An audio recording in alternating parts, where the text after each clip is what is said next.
Testing, testing. How is everyone out there? We look forward to having a fun stream today. We will be talking to you soon.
mics now.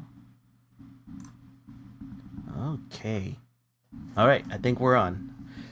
Thank the art gods. It's another Friday. Welcome, boys, girls, and everyone in between, and thank you for joining us for another night of chilling and drawing with SR Art Studio.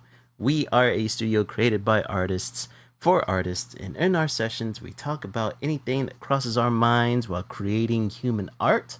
I am Esso, and with me, as always, is the co-creator and motivator, Miss Lily. Hello, guys. Happy Friday. Happy Friday! Let's see. What we doing tonight? Tonight is pretty much a chill and draw day. We get to draw whatever we want. You have anything in mind that you're going to be tackling today? I think I'm just gonna keep working on this animation I've been doing. All right. For the 40th year anniversary for Legend of Zelda. Nice, nice. Yeah, especially since Nintendo didn't really put much thought into it. Yeah, I'm hoping. I'm Right? hoping there's something. There needs to be, because they really shafted Zelda pretty hard. Come on, 4-0. 4-0. 40 years, man. Come on, it's a decade. You have Right? to. Stop giving it to Pokemon and Like, Mario. I get No it. one cares. Pokemon's probably one of their biggest franchises ever, but come on. Yeah. Not cool, And Mario's man. got a movie coming out, so I guess. But Yeah, come yeah. Today I think I'm gonna be working on a personal IP. I'm gonna be working on some character sheets and see what I Okay. can come up with. So it may be pretty random, whatever I'm drawing, but it's still gonna be fun. I'm gonna mess around with some colors and some idea. You know, because the thing is that whenever I draw, it's very I get to very seldomly tackle like different races and facial structures. So Mm-hmm. I'm gonna be doing some of that today. You know, because I don't know what to call it. Like normally artists usually go for a specific brand of beauty or style, right? And I kind of Mm-hmm. want to tackle beauty from a completely different culture. So we'll see what happens, man. It's gonna be fun. But before we get into all of that, first thing I want to do is I want to thank the Justin One for following us on Twitch. Thank you very much. They followed us about 43 minutes ago. We much appreciate it. We would like to say hi to Mr. Mark out in chat. How's it going today, man? I hope you had a great weekend. Let's get a little bit of housekeeping out of the way. If you are watching the stream, join us in chat. It lets YouTube and Twitch know that you are here and counted. If you're a first-time watcher on Twitch, be sure to hit that follow button. And if you're watching on YouTube, be sure to hit the like, subscribe, and the bell so you get notifications next time we go live. Or if we post anything else, because every Monday I try to get our VODs out, which has a little extra editing to, you know, make it a little bit more interesting. In chat, you will see the links to Miss Lily's socials, both on Instagram and TikTok. You can find her at Lily Lilac Draws, all one word. And there will be another link over to our link spree that will have more art, more clips, and to donate to the studio. Outside of that, let's get into drawing. Let me go ahead and switch over the scenes here. I like what you got going already. Do you Oh, do already you have want a to couple see? of frames done? Yeah, let's take a Yeah. look at Let that. me play it. Oh, he's bouncing. Nice. That's awesome, man. Thank you. You're doing more than what Nintendo's doing right now, and for that, we applaud you. God, they shafted Zelda so hard. Do something. Do something, please. I'll give you my money. Just do something, please. Right, do anything with it, man. Do you want to start off on a topic tonight? Um, sure, we could talk about my first topic. Um, it kind of goes in hand with what we were just talking about Yeah. previously. Mm-hmm. That so I'm just gonna start by saying the topic first, and then we can just go into what we were talking about Okay. previous to starting the stream. Um, a few experts are saying, just out in the gaming sphere, or maybe even in the technological sphere. Mm-hmm. I found this on Kotaku. Kotaku is where and or Polygon. Like that's where I find most of my gaming news. Right. They're saying that experts are saying that the next Xbox console, and I put this in quotations because it's going to be more of a hybrid, like a console slash PC type thing Right. that they're releasing, will be the quote for the price of this console is going to be anywhere from $900 to $1,200. That's Mm. $1,200 for a Oh console. man. From the cost of parts. Right. Right. Just Because with how costs have things are gone up. going. Right. Yeah, with how things are going and like what they're trying to achieve with this new quote console. And I think I wrote this in my notebook that at Mm-hmm. that point you might as well just buy a PC because Yes. Yes. um and I think that's what they're also saying is going to happen with the PlayStation as well. Like it's going to hike up cuz it wasn't the last PlayStation like $700? The last PlayStation was at 500, and then Okay, whenever there not bad. was some scarcity, I think it went up to 600. If you wanted to get like the PlayStation 5 Pro, which is like the upgraded model, I think at that point you were like at the $700 range. But the difference Mm, between the Pro and the base PlayStation 5 isn't really all that there's not that huge of a difference unless you're like a nitpicker, you know what I mean? But yeah, like dude, $900 to $1,200. That's okay. So I've been thinking about this.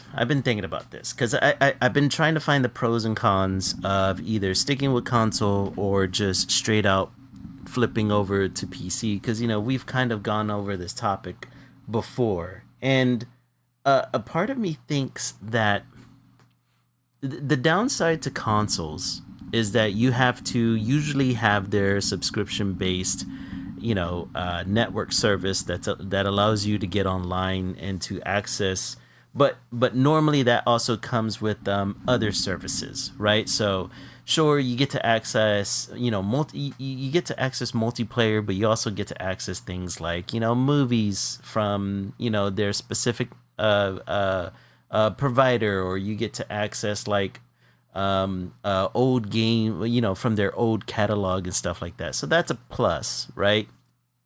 But with PC, mm, you don't have to pay access to the internet.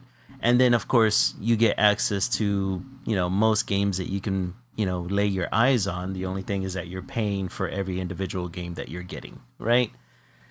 I think for the most part, it kind of evens out. I think for like a yearly subscription to, just because speaking out of experience for like the PlayStation Network, I think you're paying about $100, maybe a little bit more to access it for a whole year, right?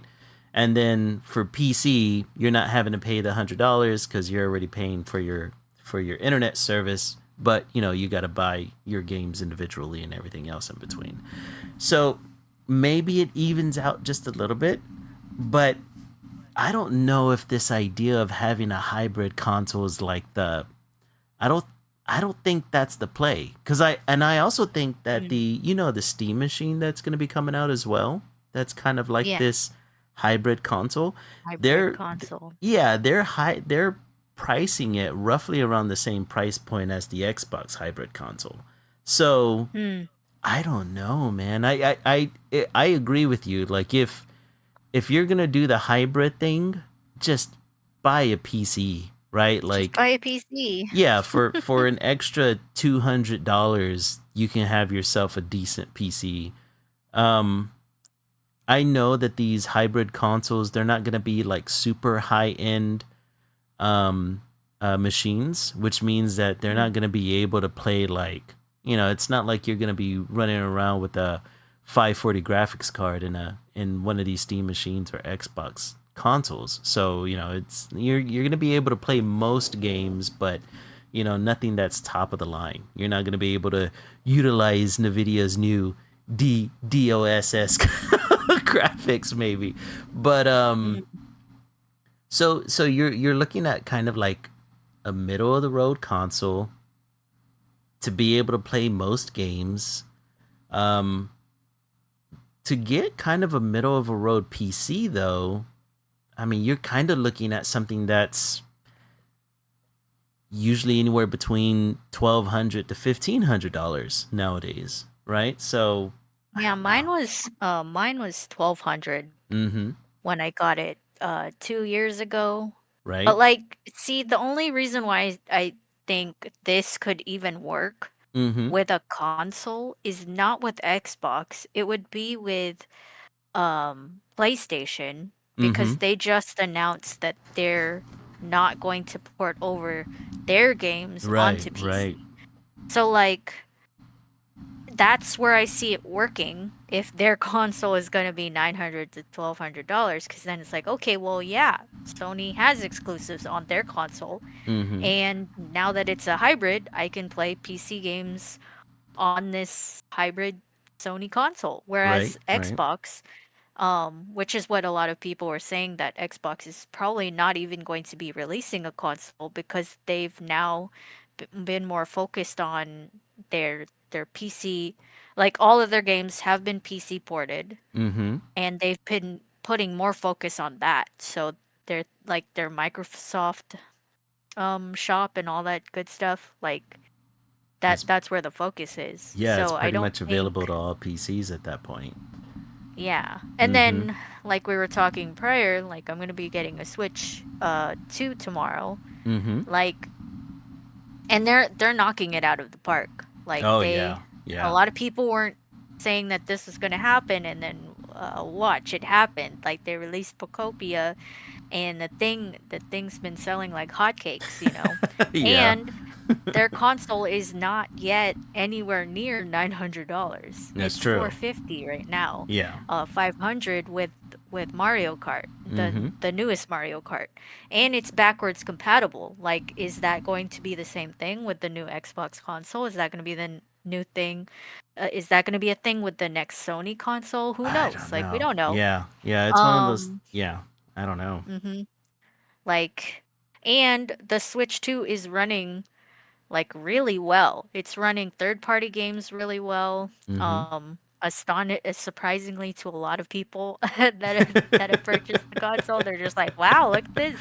We've never seen this it running this well ever. Like a It's Nintendo got some console power running a behind it. third party." Yeah, like it's pretty strong and only at that price point. Like can they compete? I mean, they have to compete in some way, right? So I understand why they're going this route of hybrid. Mm-hmm. Um, but to me, I'm just like, bro, I would just buy a PC. Like I already have one. I would just further upgrade mine Yeah. than Yeah. put more money into another console. The only one I'd see possibly me buying is a PlayStation, Mm-hmm. but I haven't owned a PlayStation since the PlayStation 2. So, like, I Yeah. don't know.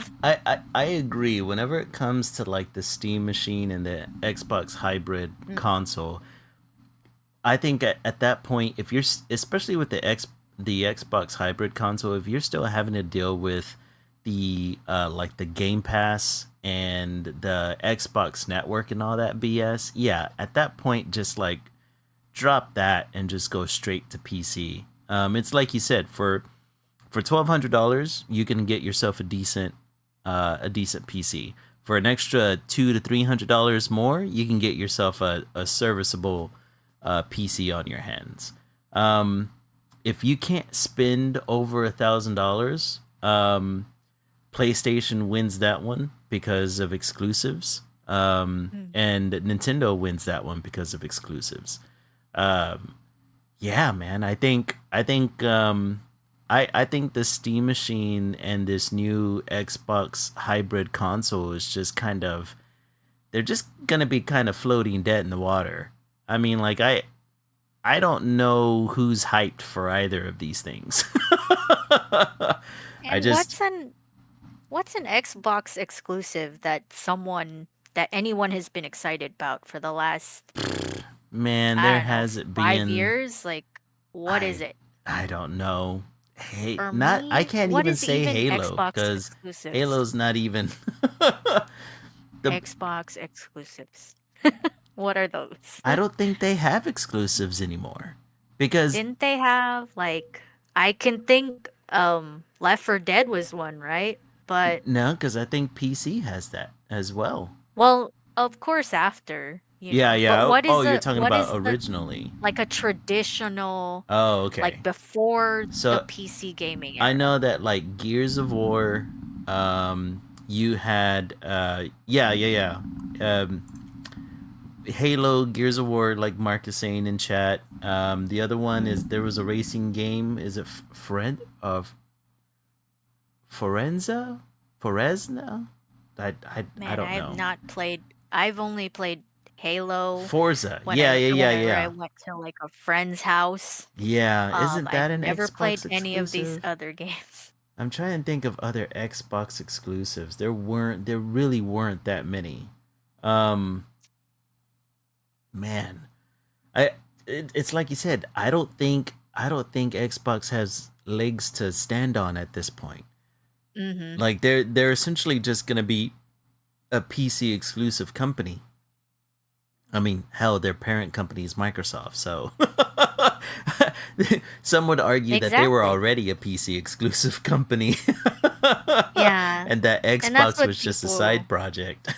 yeah, that's what people were saying. Like, Mm-hmm. why why would they make a new console now when all of their stuff is on, like, I Yeah. even subscribed to it like a couple months ago, the Mm-hmm. Microsoft shop or the Xbox shop or Yeah. whatever for PC. Yeah. The So Game I could Pass. play, yeah, so I could play it like an Xbox exclusive with my other friend. Mm-hmm. We played Grounded 2, which was pretty fun. Yeah. Um, but I wouldn't buy an Xbox just to play that. I would just keep playing it on my on my PC.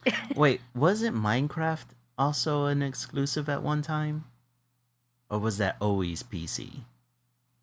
I think it released for PC, Probably, you're right? probably right. Yeah, because I And know then that. they ported it to Xbox. Yeah, yeah, yeah, yeah. That's right. Yeah. Yeah, I don't. I can't. Yeah, they did the opposite for Yeah, Microsoft. honestly, Or they for they not Microsoft, really for are. Minecraft. Yeah, they really are dead in the water. I think. It's Oh, just, Xbox. yeah. I think at this point it's just gonna be Nintendo and PlayStation as far as the exclusive consoles out there. Um, but I mean, like I said, if you could have all three, you're good to go, man. You are a gaming god at that point. You know what? Um, the only reason why we had an Xbox 360 when I was a kid, Mm-hmm. I say kid, I was like a teenager at that point when it came out, Right. was for the Connect. Oh The yeah, dude, that was Yeah, big it for a was while. their Yeah. yeah, it was their version to combat Nintendo with the Yeah, the Wii. Wii U. Yeah.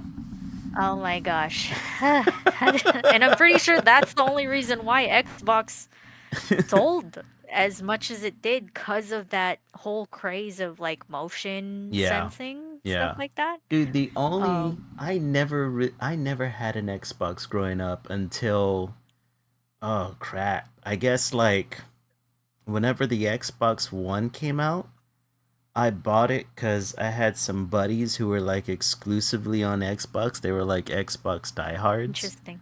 Yeah, and so I got one, and so I could play. I think at the time they were playing Halo, so I got it so I could play Halo with them.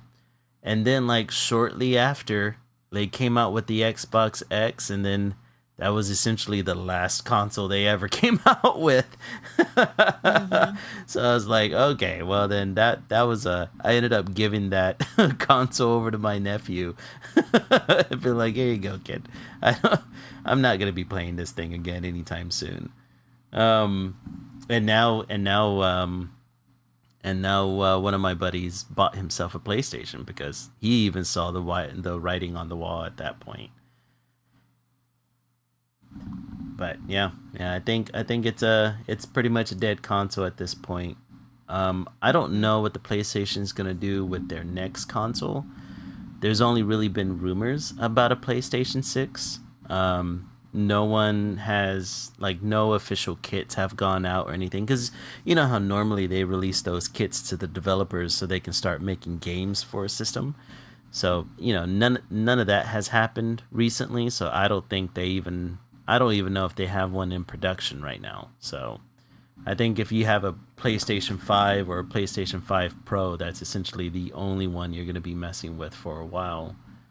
So yeah, I just say, get a Nintendo Switch 2, get your PlayStation 5 and a PC, and you're good. Yeah, exactly. You can have all of the games at that point. Just do that. Yeah. Oh man. Speaking of games, have you seen the season 7 to Marvel Rivals yet? Yes, I have. So what do you think of the two new characters that they're bringing in? Um, it's not what I expected. I Mm-hmm. thought they were gonna release what's his face, the dude with the laser eyes from X-Men. Oh, Cyclops. Yeah, because they teased it with the Deadpool. Hit one of his lines teases Cyclops, and I thought he was gonna be in season 7. He probably is, maybe. Um, they just decided to not release him first. Right. That's what I'm thinking. Yeah, it is already season To the 7 anger of a mark. lot of to the anger of a lot of Yeah, fans. but I really like it. I'm all for my Asian baddies. I love that. Yeah, Um, you know, and I'm just learning. Like, I really like Marvel Rivals because I get to learn more about these the characters superheroes that I have themselves. no idea. Yeah, I have no Mm-hmm. idea who they are. Um, and it's cool to get them to see them instead of just like the ones you already know. Like, Yeah. we already see a few of them in Marvel Rivals, like Thor's in there, and Mm-hmm. Iron Man, and All the Black Widow. We staples. we know those guys. Yeah. Yeah, we know those guys, and I'm glad that they're pulling a focus to ones that you've probably never heard of. Like, I Yeah. don't know who, um, is it White Fox? White Fox. Yeah. Yeah, I've never heard of her. Honestly, to Same be as how honest, I've never heard of, yeah. um, To be honest, I had never heard of her either. Um, yeah, and I'm steeped in the comic books, and I don't think I've ever run across her. But whenever I saw her, I thought her design was pretty badass. And then, of course, I think most yeah, of us know who Black Cat is. yeah. I know who she is. Mm-hmm. She's from Spider-Man, Yeah, she's one of right? Spider-Man's rogues, or And you anti-heroes, I know, guess we should call her. yeah. And she looks, you know, They pretty kept her. not deviated from the norm Yeah, they kept her of what pretty she looks like. faithful to the source. They didn't mess around with her costume too much. And don't fix what's not broken, right? You Exactly. know? That costume is badass. I think I was always familiar with her. I think the first time I had ever seen her was from like the Spider-Man animated show. And the Mm. costume was pretty much the same. It was a spiritual awakening for me as a young lad. And then yeah, and then they've pretty much kept it the same throughout all these years, for good reason. So yeah, she looks really good in the game. But do you know what their roles are in the game? Oh yeah. So uh I know White Fox is a support, Uh-huh. She's a strategist. And her kit is really cool. She can go from range to melee Okay. whenever it there is a cooldown I think from her going to melee, but yeah, pretty much. All right. And one of her skills is a charm, which is pretty cool. Mm-hmm. And then but they so I think they showed White Fox's kit first and not Black Cat. Oh. Um that's her name, right? Yeah. I'm sorry. I Black brain Cat. farted. Okay. Yeah, so they actually, because I haven't seen any videos of her kit, but they showed what her um role was in the game, but Mm-hmm. with a poster. They teased it. It's her against a backdrop, like the backdrop where you get your mugshot on, Yeah. and it shows how Nice. tall you are. Uh-huh. And she's like 7 feet tall in Jesus. the With heels, in the I'm shot, hoping. and it's I don't know, but she's a behemoth, and so they're like, she's a vanguard. She has to be because she's Because seven she's feet gigantic. tall. Yeah, so she's a tank. At least that's what they're saying because of that poster, because she's so absurdly tall. We don't know Yeah. yet. I don't. I honestly don't like her as Mm-hmm. a vanguard, not because I don't see it, but just because we already got a vanguard Mm-hmm. in like the last 2 seasons. Like, Yeah, that's true. I yeah, we mean, got Rogue. Deadpool and then Rogue. We got, yeah, Deadpool, Rogue, and then we like two women vanguards. Like, we have Mm-hmm. so many women vanguards, which is awesome. I'm all for the, women power. Right. I love me some strong women, right? We also got Angela. Like, Angela is a vanguard too. I mean, there's a lot of DPS characters, so I can see why they wouldn't want to put her in that role. Mm-hmm. But, eh, like, just switch it up a bit. I don't know. Yeah. Yeah. I can see Black Cat being more of a melee. Um and hopefully maybe they might use her luck or incorporate her luck powers somehow, because she essentially She has has luck like, powers? yeah, she essentially has the same kind of power set as Domino, right? So, and at some point I expect them to include Domino as within the game. But yeah, she has luck powers. I don't know how they would incorporate that. Maybe it will help in defense. Maybe it'll make people miss critical shots or something to that degree. I don't know how they would incorporate That it, would be cool. right? Um, and maybe they might incorporate some sort of stealth, because that's kind of her whole thing, right? Um, Mm. I don't know. Maybe you know what would be really cool is if they make her, because they haven't shown any video of her gameplay yet, right? No, not No. that I've seen. So it would be Just focused cool on White Fox. if she could be a character that can go from high points and wall to wall like Spider-Man, because technically Mm. she has that ability in the comic books. Like, she has a kind of like a grappler that she can go from place to place, almost like what Moon Knight does in the game. Okay. So maybe they might incorporate that somehow.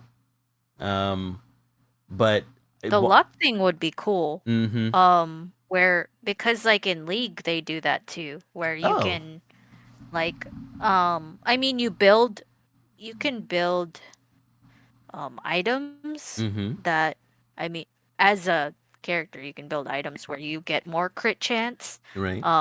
Maybe in her passive there is like that type of miss, like Oh, enemies okay. can miss you Yeah. Yeah. even if they're aiming at you, but obviously I think she would have to be a squishy then for that to work. Yeah. Because if she were a tank, if And she were a that. tank and she had a passive where your shots miss her, then yeah, like she's basically almost unkillable because Oh no. you're looking right at her and you can't hit her because of her passive. That would be Right. broken.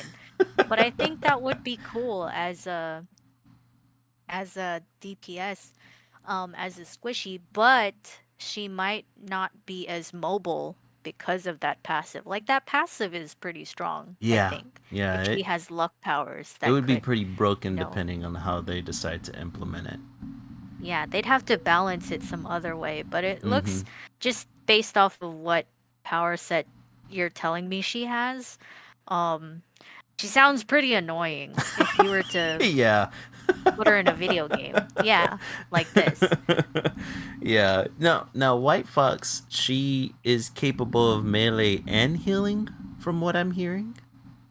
Yeah, so you should watch a gameplay vid. It's really cool. I can't wait to try her out. Mm-hmm. I don't know if I'll be able to because a lot of people are playing strategists right now and it's so annoying. But Mm. um, so obviously when you're in ranged form, um, you shoot your allies, they get healed. Yeah. But it looks like her shots like bounce off of your target to nearby targets. Oh. Yeah, so it can heal and it ricochets to other targets like enemies and it does damage. Oh, okay. That's what it looks like it does, which is pretty cool. And judging from Um, the video that I saw, she's gonna have like a werewolf alt. yeah, so she turns into a fox. Oh, nice. Which The is part furries are of covered. yeah, which is part of an old Asian lore. I Mm-hmm. don't know which ethnicity, but there's these magic shape-shifting foxes that Yeah. turn into women, Mm-hmm. and that's what she is. She's like one of the last of her kind. Gotcha. I watched like a brief lore video for her. She's really cool. Hmm. Um, and they're basically like the Asian version of Shield, like Okay. which is what the lore video explained to me. Gotcha. Yeah. Uh, because she has a voice line with what's his face, Hawkeye, Mm-hmm. and he says that to her. He's like, "So you guys are like the Asian version of Shield, like, and you turn into a fox. Does that make you Nick Fury?" That's what he says to her. I like that. Yeah, and she's like, "Haha, very funny." That's a good line. Yeah. Oh man, yeah. um, That sounds like it would be fun to play. I can't wait till they really release the cool kit looking. for Black Cat. I want to see what she can actually do.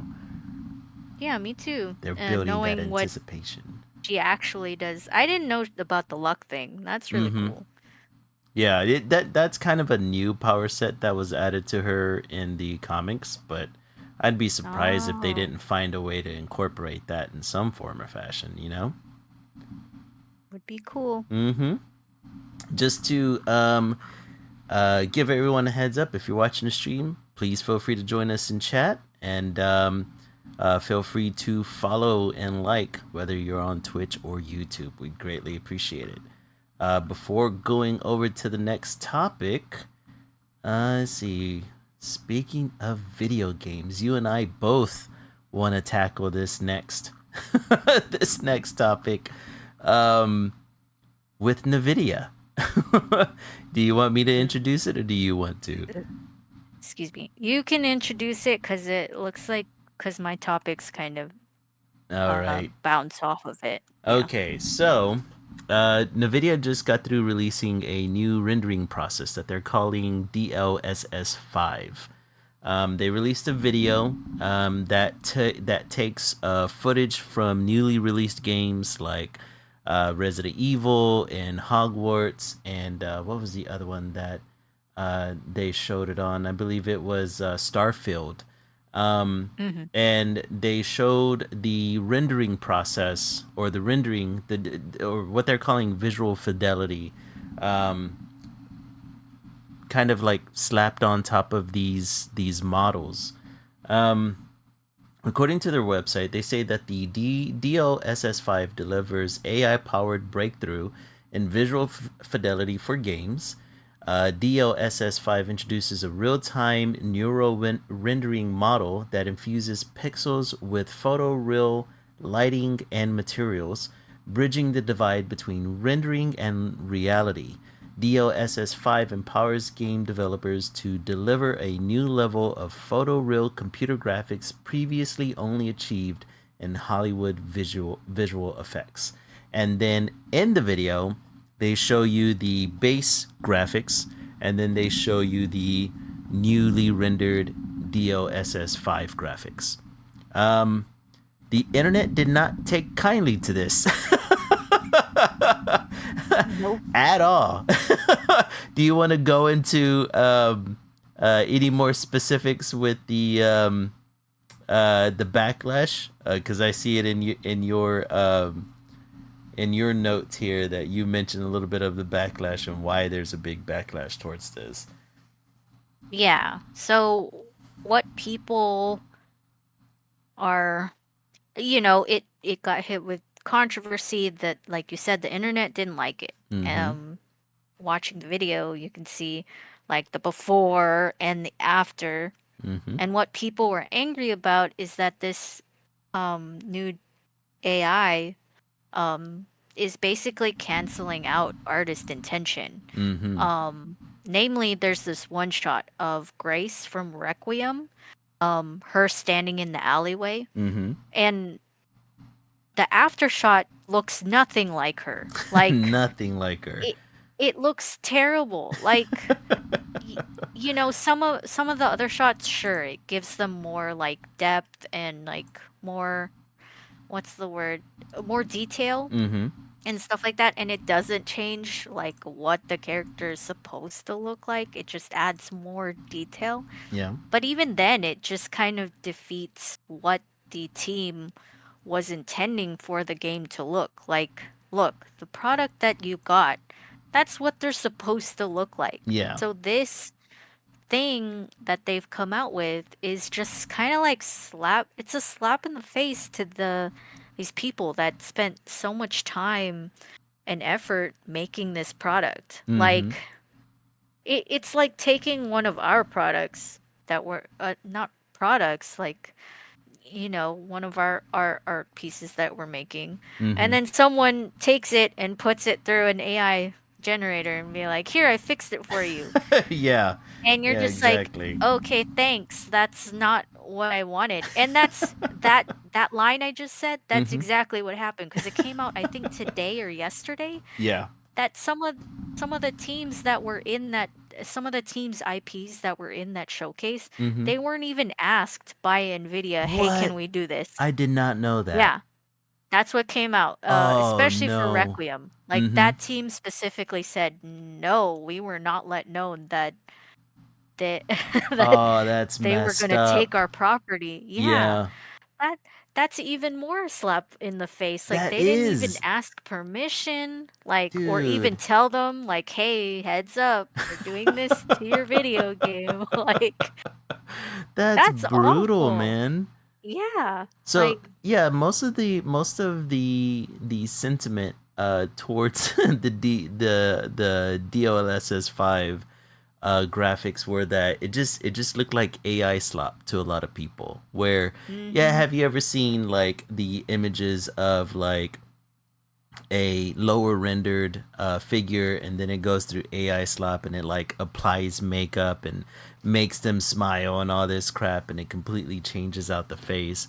Like, I was seeing those memes everywhere online whenever Mm-hmm. this hit Reddit and X and freaking Threads. It was freaking everywhere. But yeah, it really does look like AI slop whenever applied to older games, or games that weren't created with it. Um, I did hear that because I think NVIDIA came out with a statement shortly after, because of the backlash, and they were saying that Yeah, that the that that you guys the don't get it. You're just not. You don't understand. and they're like, guys, don't worry. Like, developers can use this during the process.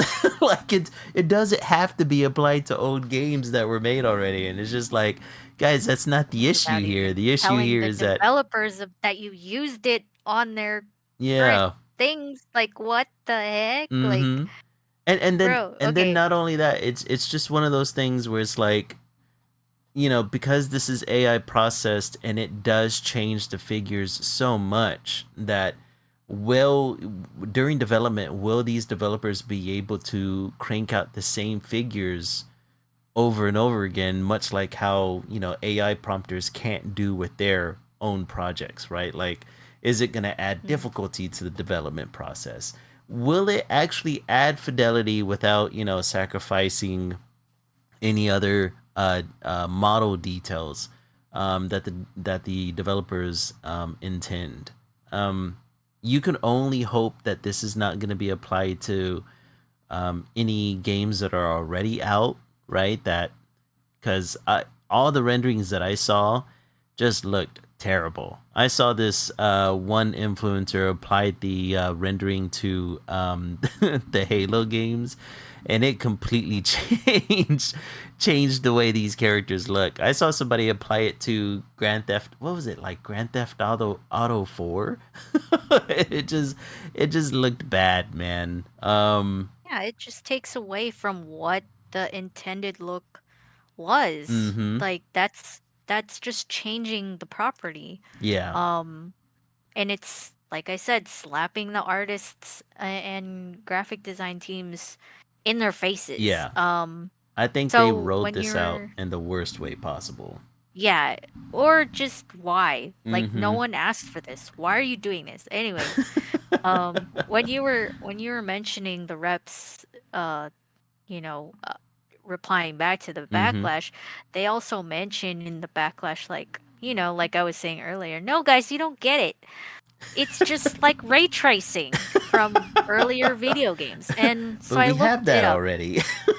Yeah, and I looked it up. So I was looking it up because I Mm-hmm. was curious too, right? Like how do people who make video games or Yeah. people who make um animated films, like how do they make like these systems that essentially in my head you would think, oh, that is what AI should be, Yeah. like an artificial intelligence that you program to make this lighting system. Like Mm-hmm. that's what I think an AI would be, right, in a Yeah. video game or an animated feature film, right? Mm-hmm. Because you watch these behind the scenes and you hear them saying like, "Oh yeah, we made this lighting system to look realistic, really realistic in our game," or we made this um water effect. Like we programmed this water system, like for Finding Nemo, for example, they coded this system to make the water look so realistic, Mm-hmm. that it was fooling people. That's how realistic it looked Yeah. at the time anyway. And the movie, of course, still looks really amazing today. But Mm-hmm. like, so I looked it up and I was like, what is ray tracing? Is ray tracing AI? Um, and it's not. It's a what did I read? It's a 3D simulation, which Mm-hmm. is what the other stuff for like water and lighting and stuff for earlier films and earlier video games that use this technique. That's a simulation that is manually built by humans. It's a painstaking process, but the payoff is amazing. Like it's such good payoff with how much work that's put into it by humans. Whereas AI just follows an algorithm. It follows a pattern Mm-hmm. to to clean up these graphics. That's what you're seeing in this example for NVIDIA's DLSS 5. Yeah. And that's what people were angry against because obviously I think people are waking up more like, hey, no, we didn't ask for this. We didn't ask for this cleanup of graphics for video games that already look impeccable, Mm-hmm. by the way. We didn't ask for AI to do something to our media Yep. that we're already enjoying. And we're not Exactly. asking for AI to like as people are being more aware, it's just fucking up our environment. Like we're not Exactly. asking for this. if you're gonna like I said before, if you're gonna use AI, you should be using it for something more useful to humans. Mm-hmm. We don't need it to fix quote quote graphics for things that already look amazing. Like, Exactly. why are we doing Dude, this? I was seeing people put up examples of like Kojima's Death Stranding, where they, you No. have real actors like Norman Reedus and I can't even think of the other actors that appeared in that game, but they were showing how Kojima had their own rendering process that gave you Mm, photorealistic looking actors. And they were able to make mm-hmm. the actors move in different lightings and looked really good. And they're like, we already have the technology to have high fidelity models. Why are they implementing this for? Why are they? It, Mm. it just feels as if that they're shoehorning AI into this as for what, right? Outside of, For what? well, honestly, if I'm gonna be real honest about this, they're shoehorning it because they invested way too much money into the AI process, right? Ding, ding, ding. Yep. NVIDIA has D billions of dollars That's at this so point true. invested You know, into it. I watched a video that um one company invested like $50 billion in Mm-hmm. a failed AI project. And then the girl who was making the reel was like, "Do you know it only takes $6 billion to end world hunger?" Oh my god, This dude. failed AI projects are costing us well into the double digits of Yeah, billions of dollars. billions of Billions, dollars. guys. Money Oh my. that you could never conceive the number of. And that you will never get back, only in the form of destroyed ecosystems and very Destroyed high priced ecosystems. RAM. Yeah, destroyed ecosystems, high price RAM, and video games that look like essentially like porn. Yeah, But yeah, that like, look like crap, what man. are we doing? Like, Like, dude, it was what are it. we doing? I don't know. I don't know. And then, oh, that reminds me, the other piece of news that came out in the week was the partnership between. Did you see the partnership between NVIDIA and Adobe? No. Yes, that recently What? came out. Yeah, I forgot to put it in the What? notes. Yeah, yeah, I forgot to put it in the notes. They recently came out with a partnership between the two, and I was like, "You've got to be fucking kidding me right now!" No. Why? So it's honestly, it just feels like it's another arm of just them trying to shoehorn more and more freaking AI into our products. Well, It's remember when so I said dumb. that remember when I said that the CEO stepped down Mm-hmm. like Yeah, yeah. last week or whatever? Yep, And then they exactly. did this? He Mm-hmm. probably left because he was like, "Well, this is fucked. I'm just leaving." This Like, is gonna be fucked. this is fucked. I'm Oh out. my Peace. god, Like, I dude. made my money. Yeah, exactly. Oh my god. It's so brutal. Ah. I okay, so let's try to look at a silver lining in this, right? If this is a situation where developers can use it while developing a game, granted, it really sucks to get even more AI being dumped into the creative process. Um, I think, me personally, I think this kind of takes um, the uh, the artistry out of video game making, because this looks like a situation where, you know, uh,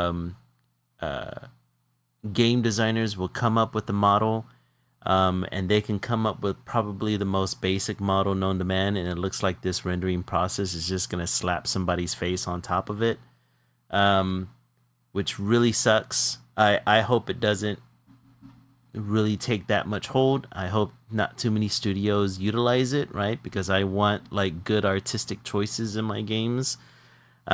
If Mhm. they do decide to implement it into their process, hopefully they get something unique looking out of it, or I don't know, maybe it won't take as much disk space. But if it's still all the same, I think we're sacrificing artistry for the sake of no reason whatsoever. I don't know. I can't find a silver Well, lining. I'm trying, man. I can't that's the find it. thing. Like it won't be. That's the thing. It won't be unique because it's being fed stuff that it's being fed things. It's learning from other things that Yeah, aren't unique. Like yeah. it's Even. what was once unique. It's being fed into a machine, Mm-hmm. to fit this mold. Yep. And now everything is cookie cutter Oh God. and, uniform because that's what the AI learned. Even, That's how it learns. dude, even the post rendering of Grace ended up looking like an. Oh, She almost. She reminded me of the a specific actress. Whenever I saw it, I was like, "Oh, so they're making her look like a cross between like Audrey Plaza and Amanda Siegfried now." It just looked like some weird hers was so amalgamation sad. of. It's Like just crazy, her, dude. hers made me the saddest Mm-hmm. because it's like, bro, this is such it's a slap in the face to the team that made it. Yeah. Made her and made the entire property. It just also is a slap in the face to women too, because it's just Seriously. like Grace was already really pretty, and Mm-hmm. then they just pretty fied her, quote quote, to the most generic way possible, Yeah. and I was just like, bro, why? It Like, why did you reminds do me. that? It reminds me of those, those incel AI bros online that whenever Hmm. there is a quote unquote ugly woman in video games, they prettify her. They They beautify did the that character. actually. Yeah, that's exactly what they did. They they did that. I think as a meme to Mm-hmm. that uh to what came out for NVIDIA. Someone did that as a joke. It's so Like, here, I ridiculous, fixed man. her. She wasn't she wasn't a woman enough, so here you go. I fixed her, and they made her boobs bigger, and like It is her ridiculous, shirt man. shows more of her cleavage. Mm-hmm.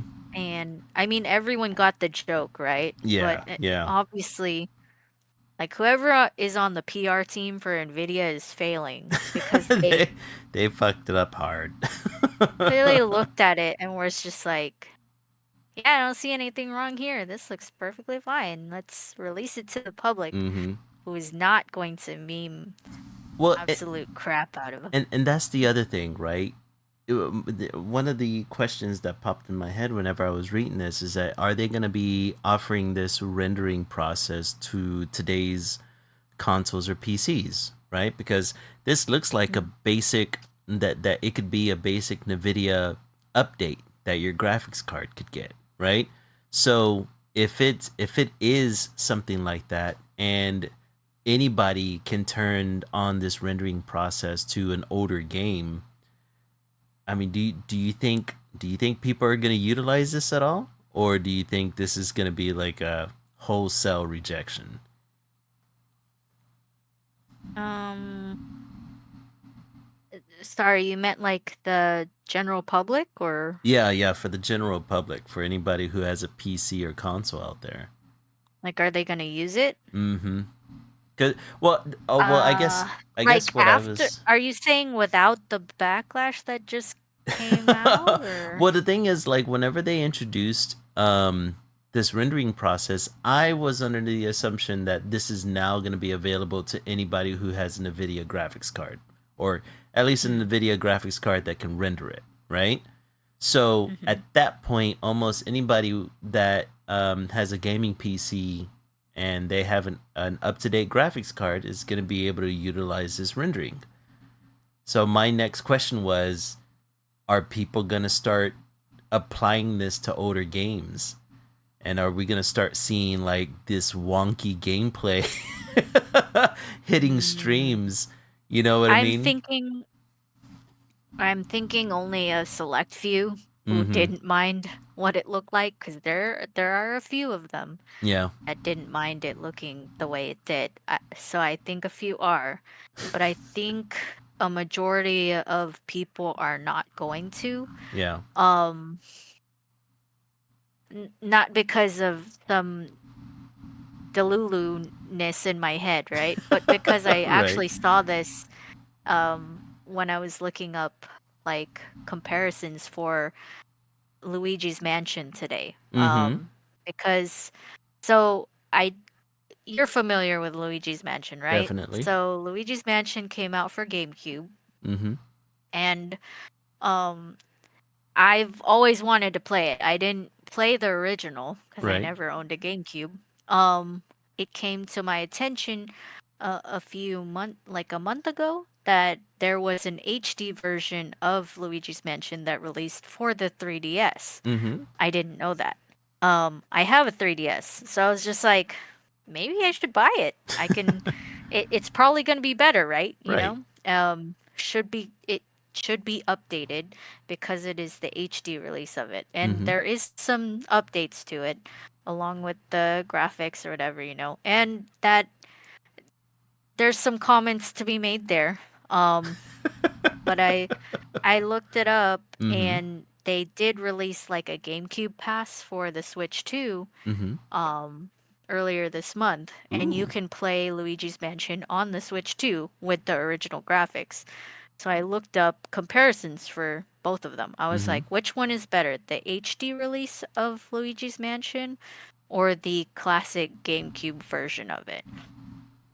And a lot of people were like, this upgraded graphics um for this game uh was actually not an upgrade. Like, I would Oh, actually prefer playing the old Luigi's Mansion over the new one, even if there were some HD additions to it. Like, there's a really? few like boss battles, Mm-hmm. like challenges that were added to the game and stuff like that, and new challenges that were added to the game. Just small stuff to make the game a little bit more challenging. Yeah. Um, but the graphics didn't add anything to it. Like, people were saying the old graphics were far better. And that might Really? be because the 3DS's graphics aren't really great. Yeah. Yeah. They're a lot better when the 3D is actually implemented, you know, Mm-hmm. that little switch that turns Yeah. on Yeah, I that remember that. feature. Yeah, but a lot of people are saying no, I would fully be okay with the old um GameCube With the new graphics for this content, game. right? hmm Without the new content, Uh, like the new content didn't isn't out for the GameCube oh man. pass Yeah. for Switch 2. Yeah. Okay. At least as far as I know, because Wind Waker is also part of that pass. Uh-huh. And that is not the HD release I for the see. game.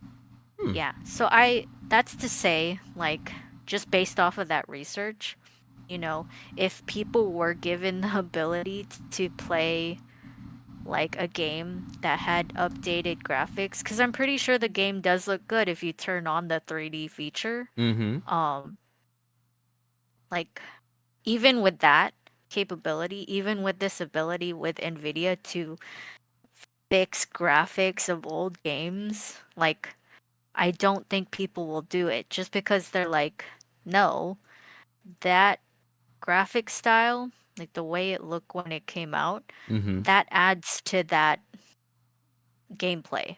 Like, Yeah. that Yeah. it adds to the atmosphere of the game. Um and yeah, so, and I think people are really having a kick out of admiring the vintage look of things now. Mm-hmm. So I think they're just tired. I think people are tired of, why does everything have to have a clean filter on it? Like, why Yeah. can't we just enjoy the grittiness, Mm-hmm. um, the the the realistic look of it being not that realistic? Like, Right. why can't we just have that, you know? Yeah. And it also seems as if it's just consumerism run amok where every Mm-hmm. year we're getting a new graphics card um coming out of, coming out in order to give you the newest and best new rendering, and it's like not all games need new renders. Not Mm-hmm. all new games need like hyper realistic gameplay, right? Sometimes you benefit from getting an artistic interpretation of a world, or of gameplay, or of mechanics. You know what I mean? So it's like, yeah, it just feels like, hardware companies are just trying to squeeze every little dime out of you every year, and it just and Hmm. so I can understand why people have a fatigue towards, like, oh, a new rendering process came out. Oh, fantastic. I guess now I have to get the new NVIDIA TI 590, whatever else the heck's going to be coming out. And it Hmm. just feels, I don't blame people for being tired of every new process coming out. I get it. I totally get it. Yeah, Mark says Yeah. sometimes I want a game to just look like a game instead of a playable movie. You're right. You're absolutely right. Sometimes we just want games. Hmm.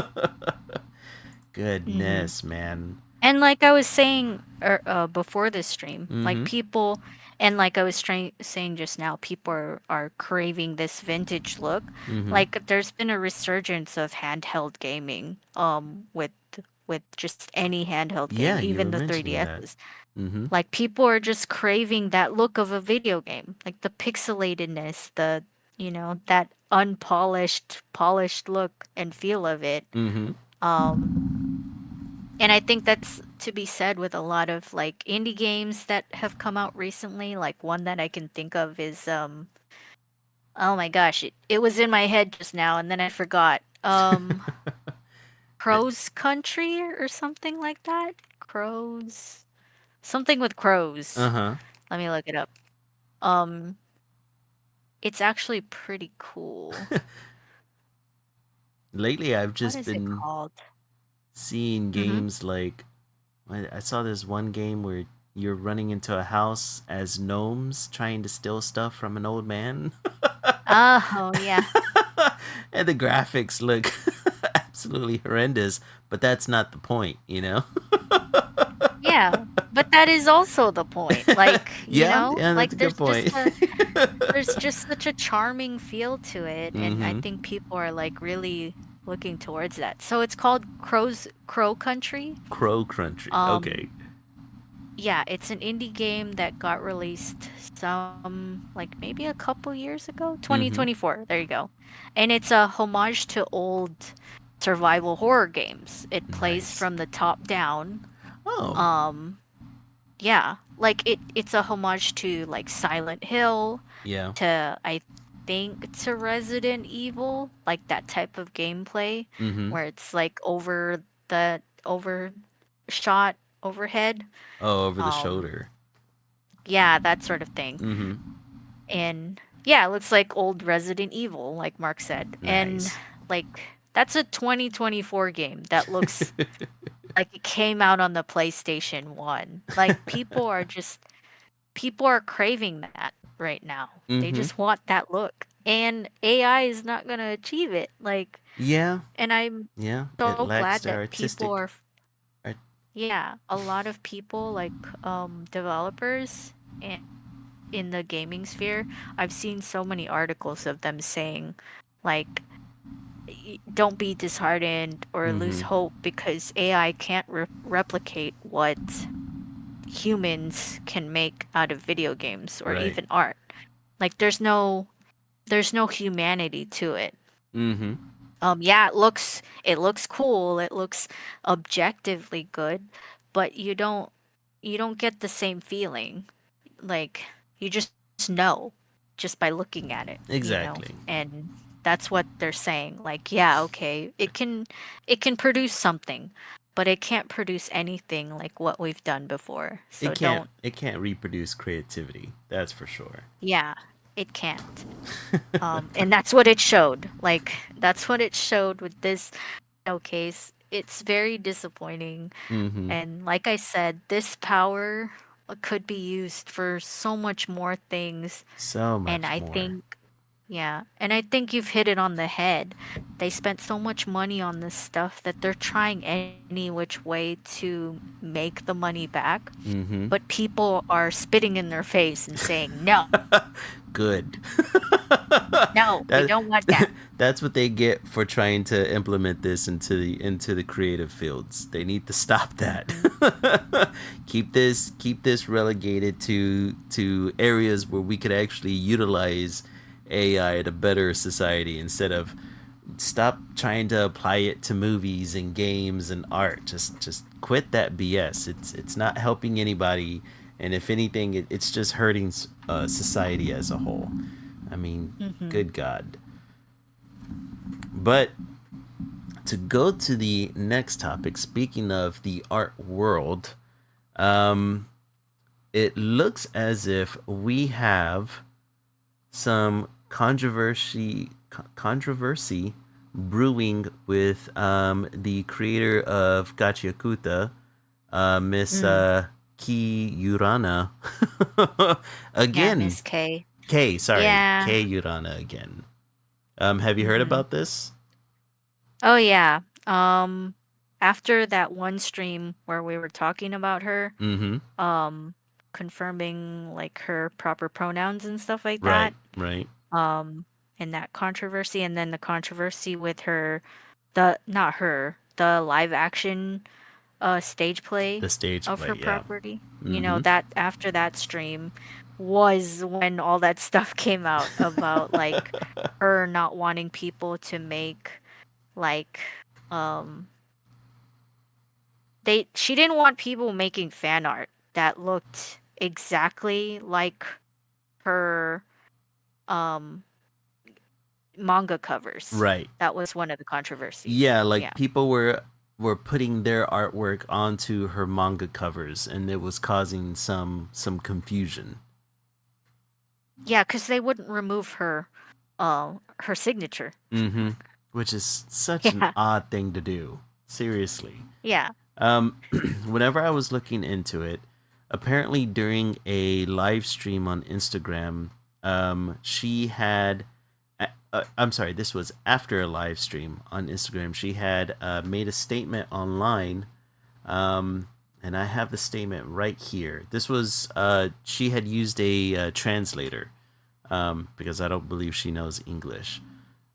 So what she said is, from my perspective, this is a common sense rule, but if nobody says it, things turn into chaos, so I'll say it. If someone brings unofficial settings or outright incorrect ones right in front of me and keeps saying, "What do you think of this? Hey, hey, look at this. What do you think? Hey, hey," over and over again, of course I'm going to reject it. Maybe people have forgotten that I am part of the official side of Gachiakuta itself. What frustrates me is not the unofficial settings themselves, it's the people who throw childish tantrums about them. I don't want this to be misunderstood, but differing opinions are something that inevitably come with any work. All I want is for people to understand the boundary between what is official and what is fan created. Um, Mm. so apparently, from what I was reading, is that she had gotten a couple of death threats over what pretty much was just a whole bunch of head canon and relationships that people were bringing to her, and I'm assuming that's what she means by the word settings. Maybe the translation didn't get that right because I was kind of confused what she meant by unofficial settings. Hmm. But I'm assuming that it has a lot to do with head canons and ships within the fandom, and people were essentially losing their minds over this, sending her death threats, which is insane. This lends towards um, a topic that we had from a that we had during a previous stream of like where does the um, where does the fandom stop at taking control over a specific IP and how much they like something and whether or not they're going to be putting their own twist into it. And I guess essentially trying to get her opinion on these various fanfics that they have. Um, Mhm. I don't know. I did see that some people were saying that maybe she is a little bit too much online, and so like because some creators don't deal with this, right? Like some creators, they allow fans to kind of do their thing and they don't interact with the fans too much in order to keep from any kind of trouble stirring. Um, but it seems as if Miss Key, right? That's how you pronounce Okay. her first name? Kay, sorry. Miss Okay, Yunana. Yeah. yeah, that possibly she's online a little and interacting with the fans a little too much and that it's kind of like it's kind of like emboldening fans to kind of bring their different interpretations to her. What do you think? Mm-hmm. Um. Okay. So I think, uh, obviously the translation isn't getting all of what she's saying. I Mhm. think it's in part with possible ships. Um, it could be she's also just complaining about people trying to contact her to get more screen time for different characters, like Yeah, how yeah. they were picking on that other creator Mhm. for the digital circus, right? They were Right. picking on her too.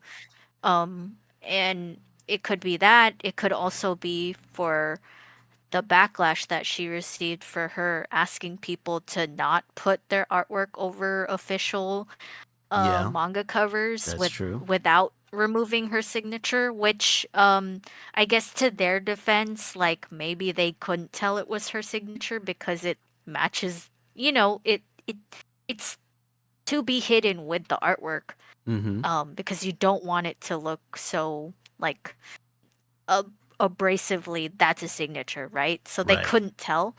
But what she's probably saying is like, hey, maybe just don't put it right over the manga cover. Maybe just make your own. Like, Mhm. so people can, like how I did mine. So you can tell mine isn't. Like, it's just like kind of a homage to what it looks like, but you can tell it's not the manga cover. Yeah. Like, it's got all this stuff in the background. Um, and then I did this part myself. Like, this is um from Filipino dialect.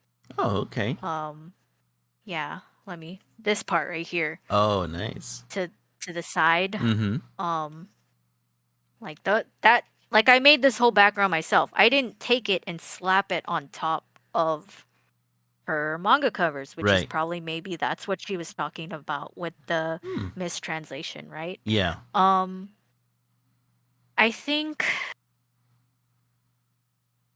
it's hard because growing up, like as artists in this day and age, Mhm. you grow up and you become a part of like the internet culture because that's how you become introduced to a lot of the Properties. stuff that's influenced you now. Yeah. Um like you and me, we got influenced by a lot of stuff on the internet. Oh, for And sure. anybody in this day and age, right? That's Mhm. just how we find things.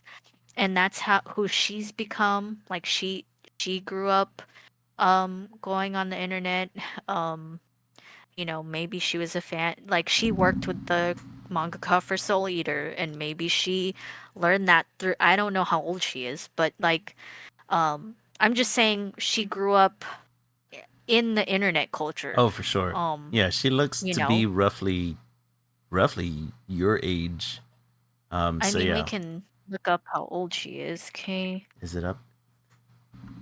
She is public information is unavailable. Ah, crap. Blah. I Damn mean, her and people her are guessing she's anonymous late. ways. People are guessing she's late 20s, early 30s. Yeah, So that's my what I would age, think. right? Mm-hmm. Um, So yeah, if she's my age, she Yeah, grew up steeped in the going on internet, the man. internet. Yeah, going on the internet and talking to other nerds and Yeah. learning about anime and stuff like that. And it's hard when you've come to that point, something that we've dreamed of, right? Mm-hmm. Hitting that point where you made it big with your manga, and now you get to interact with the fan base that you've always interacted with. Like you've Right. always interacted with these people. That's just how you Yeah, you're on grew the other up. only that you're on the other side of it now, you know? Yeah, so that's to say it's hard to just tell her like get off the internet Mm-hmm. because that's what she grew up doing. She's, talking to people who love the same thing she does. Mm-hmm. Um So I so to guess, me, yeah. yeah, to me I think it's unfair to just tell her, and she's right. She's right to fight back and just Oh, be for like, sure. yeah, as the official writer for Gachikuta, I can tell you that your your OTP or whatever Uh-huh. is wrong. Yeah. Like I'm the writer for it. Like Mm-hmm. I think what she's trying to say is, yeah, you can make your own stuff. You can draw your own things. You can make your own headcanons. That's Mm-hmm. fine. I'm pretty sure she did it herself. Yeah. But you can't tell me, as the creator of the thing that you are making stuff for, that that's how it should be, because that is not how it is in my head, right? So I think that's what she's saying. that leads me to another question, right? So Mm, do you think that she should be trying to like dispel some of these fanfics, mm, or like trying to stop any kind of, because if some of these artists are like posting their own art, posting their own, essentially their own stories on top of her manga covers, right? And this mm, could cause confusion amongst other fans who aren't privy to the fanfic side of the fandom, right?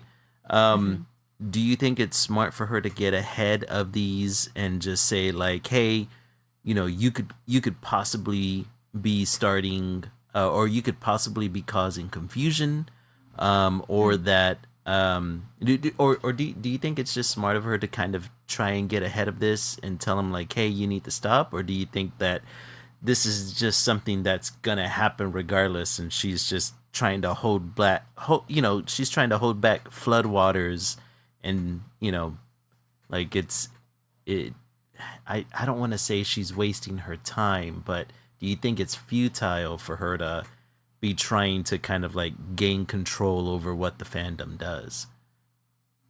I think I think as the person who created the property, you're allowed to say what you feel like you want to say, right? Mm-hmm. Like she can give proper guidelines, like, hey, like, and obviously her using a translator is not Yeah, very yeah, helpful. that would Um, yeah, some but things I are think, lost. yeah, I think just getting her to say, like, you know, bottom line is I appreciate you guys loving my property and, showing it in your special way of creating like, your own things, because that's just essentially what any person does in any fandom, Mm-hmm. not just in the anime sphere. Any geek, culture thing does that, Oh, for sure. Yeah. Um, I think just her saying that she acknowledges that, but also just outlining, like, look, you know, I'm not gonna acknowledge any of what you guys are telling me past the point. Um, if you are gonna make fan art, please kindly don't do this. Yeah. Look out for my signature and remove it, Mm-hmm. that sort of thing. And then just whatever happens past that point, because that's what's happened with a few other creators that I followed too. Like they'll just say like, and Pop does this for her properties as well. Like Mm-hmm. past a point, uh, she has stepped away from saying some stuff, but past a point, she does say something, because Yeah. she'll see that it's going too far, Mm-hmm. And I think as the creator, like Kayunana, you have the ability to say something. And yeah, it may feel futile, it may go unheard, and people won't respect it. But, Mm-hmm. as a creator, I think you're allowed to. True. Very true. Hmm. Yeah, and like, yeah, I think you're right. I think it's smart to kind of get in front of this. And plus, I was looking up like what kind of copyright um, rights our manga artists have in Japan, and they have this thing called that I wasn't familiar with called moral rights within Japan, and essentially that means that they have control over um, the story and how the character looks. Like at no point can a merchandiser or a production company change the way a a property looks or change the story of a property without the expressed consent from the author. Um, Oh. yeah, I didn't know that. Because apparently, within the Japanese model, when like let's say your story gets picked up by a publishing company, right? The publishing company then gets all the rights to the merchandise, to the publishing, to the marketing, and any merchandise. Oh, I guess I just said that, but the merchandising that comes with the property, right? But the thing that they don't get rights to is changing the IP, whether that be aesthetically or in the story, right? Without written consent from the original author. And then, of course, that continues to change as the more hands, and I guess the author has the right to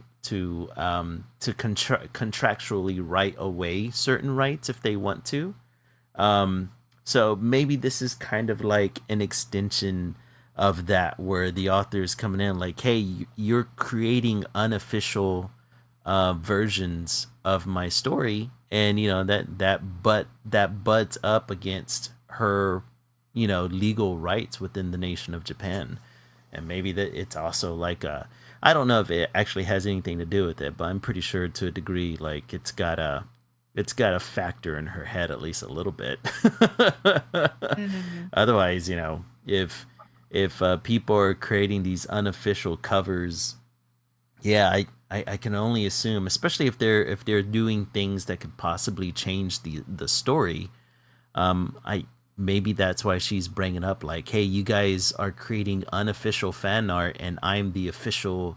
She's like, I'm officially Gachi Okuta's author, right? Like you just can't bring this stuff to me and expect me to to implement it or agree with it, or enable it in any which way. But I thought Hmm. that was really interesting. Like that was a really interesting controversy that popped up this past week. Um, but speaking of fan art, there was something else that you brought to my attention earlier in the week regarding fan artists and Viz Media and Crunchyroll. Um, uh, what was what I believe it was an Instagram post that you sent over to me? Yeah, I think it was the day after our last stream. Mm-hmm. I follow this other artist, and she shared that she was getting sued Right.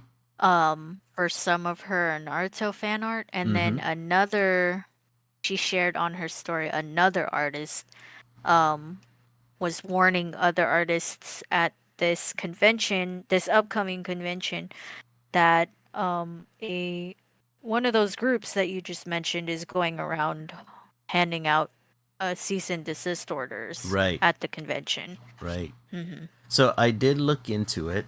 The fan artist, she goes by the name of Peaches Whizzle. Gotta love the internet. On Instagram, she was having a commission sale, and she ends up writing. She says, "So you may have seen my very vague stories recently, and I am sorry I haven't given much information out, but here it is. I got sued by Naruto. Yes, I'm 100% serious. They got me and around 400 other people in a mass lawsuit because I sold a sticker sheet on Etsy. This is a cautionary tale to be extra careful with fan art. Probably do a short I'll probably do a short video explaining for people asking when it's all blown over. They have chosen to settle my case outside of court, thank God. But with this comes, of course, a settlement fee that I have to pay to the plaintiff. It's less than I was expecting, but obviously this has all come as a shock and a surprise expense to me. So I'm going to be doing $10 portrait commissions to help raise a bit of money to go towards the settlement. These will be cute little portraits that would serve as a nice gift for your bestie, maybe to treat yourself and get a fierce new profile picture. Please don't feel like you have to. These are not emergency commissions, just a little fundraiser so I can sleep a little easier. And before you ask, no, I will not draw Naruto for you." So whenever I looked into it in 2024, Viz Media and Crunchyroll targeted online vendors selling merchandise from their list of IPs, including Naruto, and Oh my they gosh. won the lawsuit in 2025 and were awarded over $26 million in damages from more than 100 entities. Um, let's see. It says that, and I wrote down that in 2024, a fan artist by the name of Kayozia warned others going to Fan Expo Dallas that Viz Media and Crunchyroll were scoping out artist booths and issuing the cease and desist letters that you were talking about to those they felt were in violation. Um, Did you say Fan Expo Dallas? yep, Fan Expo Bro, Dallas. that's the one I go to. Yeah, yeah, that's the Bro. one.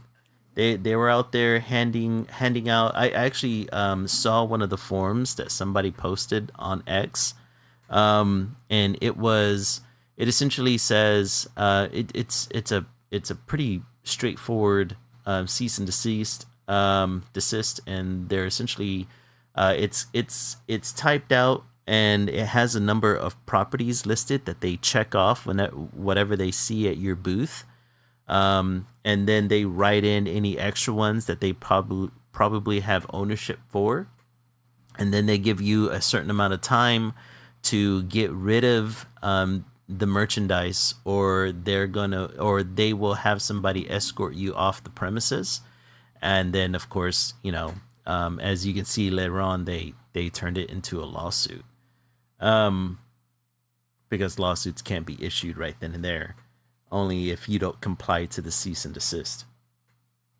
But holy crap, man.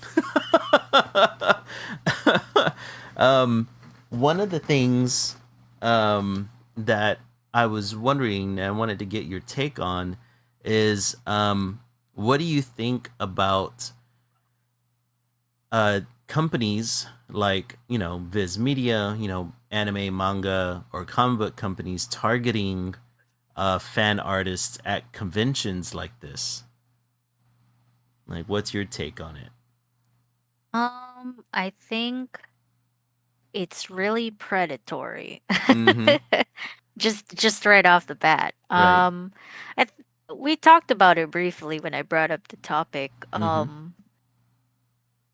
I think so. Fan art has become such an ingrained part of the anime sphere. Um, I think, namely in anime and manga, the the community, like Mm-hmm. that's just how it's become. Yeah. Um, Yeah. Same thing and with the that's comic just book how community. and it's grown. Yeah, it's grown to the comic book community. It's even grown to the book sphere. Yeah. Like people will make fan art and fan fiction And of those fanfic. things. Yeah. It and then it's even branched out to like sitcoms and live action TV shows Video and stuff like games, that. everything else in Yeah, between. just everything. Like Mm-hmm. it's just part of the culture now. Um so for them to go to this phase that, like, first of all, you already paid like hundreds of dollars to go to the convention, to booth at the convention, Yeah. and you're probably tired of like saying hi to people. If you're anything like me, you're socially awkward and you hate talking to people, but you want to make money, so you have to talk to these people at this convention, to Yeah. other socially awkward people. So oh, now you're emotionally drained, you're physically drained, and Yeah. then can you imagine these people in suits coming to your table with a briefcase and saying, "You need to get rid of your merchandise or we're going to sue you." Like, can you imagine? Like, that is just, and that's why the first thing that comes to my head is that's just super predatory Mm-hmm. because, and super unthoughtful to these nerds because holy shit, that's terrifying. Yeah. Yeah.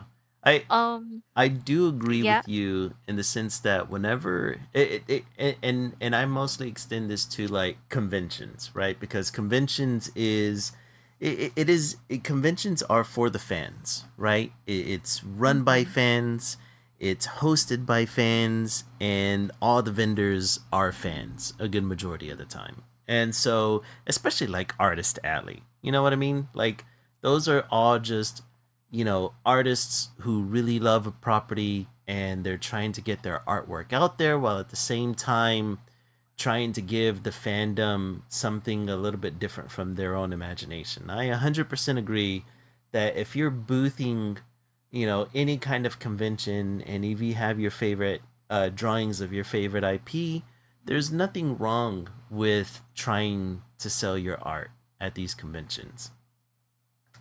But there is I do I do have a little bit of contention though where I kind of deviate away from your stance, but it's a slight deviation, and it's kind of like a cementing of the definition of fan art, right? Not really. I'm Mm-hmm. not trying to get pedantic, but essentially, so back in the day, right? Like back in the early '90s, where you had comic conventions before manga ever like really became super big in the United States. You would always have these comic book conventions, and the Artist Alley was always a part of the comic conventions, and you would always have the artists there, and they would either be doing live sketches there for, I mean, even the pros would be doing live sketches there, um, or you would be selling original art, right? Um, it wasn't until the introduction of digital art where um, the Artist Alley really started implementing more prints than original art, right? And one of my questions were one of the things that I wondered is, should there be a line between selling fan art and then mass producing fan art, Mm. right? Like, because Yeah. it's like I said, originally you would be selling sketches, or you would be selling your original artwork to the fans. But then once you start getting into, well, now, I do everything digitally. Now I'm going to be printing out, hundreds of posters or hundreds of prints, and I'm going to try to sell as many of these prints that I possibly can, which, full disclosure, both me and Lily are guilty of this. We've worked conventions. We have sold tons of prints before. I have some of Lily's prints even here in my studio, right? um, but do you think there's a line between being a fan artist and then becoming your own bona fide business where you're essentially selling somebody else's IP? Um, I mean, I gotta admit you're it, always Mark. I gonna gotta admit be it. you're always going to be a fan artist because you're not the actual artist. Yeah, yeah, exactly. Yeah. Mm-hmm. Like you're just a fan who makes art Right. of that property. So Mm-hmm. you're always going to be a fan artist. For sure. Um where I get your point, like there's companies who whose entire identities are making fan art Mm-hmm. of a property. I think so at that point, you are a company. You're Yeah. just a company that has fan artists. Mm-hmm. Um, I and we were talking about the legal ramifications that could be implemented, and I Yeah. think they really should start implementing it. I don't know why it hasn't been implemented now, Mm-hmm. especially with the age of the internet and how readily available it is to just communicate with someone across the globe. It's Mm-hmm. so easy. You can do it in a second. Right. So the way that fan arts and artists can become legal, I was arguing, um, like I to answer your question, like obviously there's a mental line that you draw when you start becoming this. Essentially, you become a company that mass produces fan art Mm-hmm. of another IP, right? Yeah. That's where you kind of have to draw the line and just be like, okay, like you're a business that's thriving off of my property, Mm-hmm. so now um there needs to be a way that we can both legally make money, right? Yeah. Instead of me as the property holder suing you, Mm-hmm. right? Because people start like if these companies start doing what they've been doing for the past 2 years, going out and suing these little baby peoples, little baby fan artists, Yeah, right? that's not fair. That's If they not start fair. doing that, and also I hope would start suing the bigger fan artists who essentially have companies now at this point Mm-hmm. that thrive off of that, right? Right. Instead of suing them and punishing them, um, because that's all it is they're punishing the consumer. Like Mm-hmm. we're just nerds who are consuming and loving this property. Instead of punishing them by suing them, they should be coming up to them and saying, "Hey, let's cut a deal." Mm-hmm. Like, because you're making money off of a property that we own or that I own, that I have made, I don't, you are bringing, as a fan artist, you are Mm-hmm. bringing eyes and more people to enjoying my property. Oh, for sure. Um, Yeah.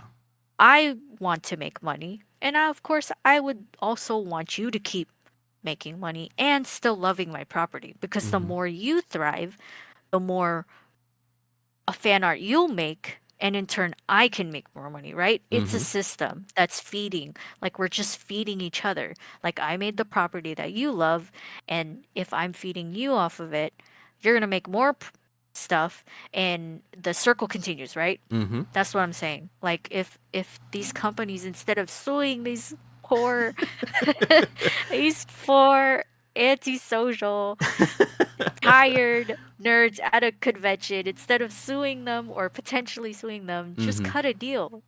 And Yeah. what I was telling you, the easiest way to do that would be for any artist, any fan artist, to contact this parent company, whether it be Crunchyroll or what was the other one? Viz Fu- Media Viz Media or or any Funimation is yeah, coming to mind. I don't think they technically still any exist, like manga but manga production yeah. company out there, you know? Mm-hmm. Just saying, hey, I'm an artist. I'm a fan artist. I would like to become a what's the word for it? There's a word for it. A licensee or something like Something that. like that. Like a Mm-hmm. partner. I want to Yeah. be a partner with your Oh yeah. Yeah. property because Uh-huh. I love your property so much. But Mm-hmm. I want us both to make money. And as the parent company, they could say, yeah, sure, let's cut a deal. Mm-hmm. And the easiest way to cut a deal would be percentage of sales. Yeah. So, Yeah. obviously, the companies, the fan artists that become companies that mass produce all this Yeah. fan art, right? Yeah. They can obviously the output is more Yeah. because they make more money from their sales. Yeah, one of what I was thinking of whenever I originally heard of this story is that yeah, Hmm. I'm on the same page where I think whenever it comes to your everyday just fan artist, an actual artist who's just selling original art or prints, that's one thing, right? Obviously, there's some fan artists that go a little nuts and they have these gigantic walls. We've all seen them at conventions, right? But Hmm. one of the ones that really that I thought that this really pertained to were the individuals who would be selling like T-shirts and purses and wallets and keychains and things that are like honest to God products that they themselves aren't making. They probably have to go to some third party production company to have these things made, Like right? mass produced. Exactly, and they have to have them mass produced, and I can understand a publishing company going after them, right? Because it's like, hey, you guys are starting your own business. Like you're actually going to a third party producer to create this stuff. Granted, it's probably your own art, hopefully, right? Unless they're using AI art, which that's become a huge problem at conventions as well. Yeah. But you're having t-shirts made and you're having keychains and wallets and and you're using some printing company from China to ship you boxes and boxes of this stuff. You're essentially doing what my production company specializes in. That like this is not only is this our property, but we are a product producer, and you're essentially working as like this third party side producer, and that's no bueno. Like you shouldn't be doing that. You know what I mean? Like don't go after, the little artist who's trying to sell a poster or a print or two, but some of these vendors out there go nuts with these unofficial merchandise that's out there. Like, what do you Yeah. feel about those guys? Because I know you've said in the past, like, it technically hurts the fandom whenever they can't like get their hands on official merch. So it's like, do you think that going after these people hurt the fandom in the long run? Because it Going after can't. all people? No, no, no, not all people, but like these big producers who like these big vendors who like specialize in like Yeah, even the big t-shirts. vendors. Yeah. Yeah, I think it hurts. Like I said, it hurts the consumers Mm-hmm. in any way, shape, or form. Because like some of the like, uh, I feel your pain and your gripe with the big, these big giant boots with the many and thousands of shirts and the many and thousands of like knockoff merchandise and Yeah. stuff like that. I get it. But some of that stuff is way cooler than the actual official merch That is for true. I for can't the deny that. property. One, Yeah. um, and two, like, yeah, that might be the way that people learn about that property is Mm-hmm. seeing that artwork on that giant booth with all the shirts, right? Yeah. It and that's where I think like they need to start partnering with these people, especially those big giant booths, because hell yeah, you're gonna be making your money back. Like, do you know Yeah. how many shirts those booths sell? Dude, That's so all they much. sell. There's So that's much, all they man. sell. And the artwork is really good. So yeah, they're Mm-hmm. selling. So instead of punishing them and then punishing, because when you punish them, right, Yeah. they're gonna put on their social media, we just got sued. Mm-hmm. And then people, if they love this company, that small fan art, quote, quote, small Mm-hmm. fan art booth enough, if they love the people who run it, Mm-hmm. and all that jazz, they might come to hate the property or the people who sued them, right? That's what It's bad happens to PR. Nintendo. Mm-hmm. But Nintendo is also a bad example because people still buy their products. You know, Nintendo is they infamous for going after yeah, people, though. they still yeah, but you know, the internet is becoming a little bit more vocal like, "Hey Nintendo, you should probably stop doing that because Yeah. that's just a small creator who is just showing love for your property. Mm-hmm. So you probably shouldn't sue them because that's going to make us hate you even Right. though we're still buying your product." You know what I mean? Mm-hmm. Like it's I think it's just going to keep snowballing. Like people are going to start learning to hate that that property Yeah. and the parent companies that's associated with it, Mm-hmm. and then they're going to see them punishing these creators, these fan artists, big or small. Mm-hmm. They're going to be like, "You know what? They're not that cool anyways. Like I'm not gonna support this anime or manga anymore. Yeah, it's just put a bad taste in my mouth. I don't want to watch it anymore. I don't want to buy their official merch anymore. I don't want Right. to do anything." You know? I Um, do like the idea of there being like a fast and dirty licensing agreement that can happen between fan artists and the rights holding publisher, right? Like there should be. yeah, like it like build a system that enables and spreads awareness of your IP through the people who actually enjoy the IP, right?